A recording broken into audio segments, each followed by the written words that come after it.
Hello everyone, একটা নতুন mini ব্লগের সাথে চলে এলাম। তো দেখতে পাচ্ছ সাজুগুজ করে রেডি হয়ে গেছি, যাব বিয়ে বাড়িতে।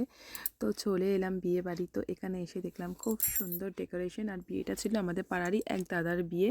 তো তারা নন বেঙ্গলি, তাদের রিসেপশনের পার্টিতেই এসেছিলাম। তো এসে দেখলাম এখানে তো মানে সবাই রয়েছে, আমাদের পাড়ারও সবাই রয়েছে। তো যাই হোক, ঘুরু ঘুরু করে একটু প্রথমে স্টলে গিয়ে স্টার্টার খেয়ে নিলাম। দেন এত সুন্দর ডেকোরেশন করা হয়েছিল, এখানে একটু সবাই মিলে ছবি টবি ফটো টটো ক্লিক করলাম। দেন জুস খেলাম, একটার পর একটা খেয়ে যাচ্ছি, বিয়েবাড়ির স্বাভাবিক খাওয়াটাই। যাই হোক, দেন আমি আবারই প্যান্ডেলে একটা ক্লিক নিলাম। দেন সবাই মিলে আমরা একটু পোজ দিচ্ছিলাম, সাথে আমিও। দেন এই যে দুষ্টু বনিটা আমার, দেখতে পাচ্ছ। তারপর চলে এলাম রাতেরবেলা খাওয়া দাওয়ার খেতে। খাওয়া দাওয়া স্টার্ট করেছি, স্টার্টার দিয়ে স্টার্ট করলাম। বিরিয়ানি ছিল, বিরিয়ানি টিরিয়ানি, মাটন বিরিয়ানি, চিকেন চাপ সব খাওয়া দাওয়া করে কমপ্লিট করে আমরা বাড়ির দিকে এখন ফিরবো। মিনি ব্লগটা এইটুকুই, ভালো লাগে লাইক করো, দেখা হচ্ছে নেক্সট ব্লগে, টাটা।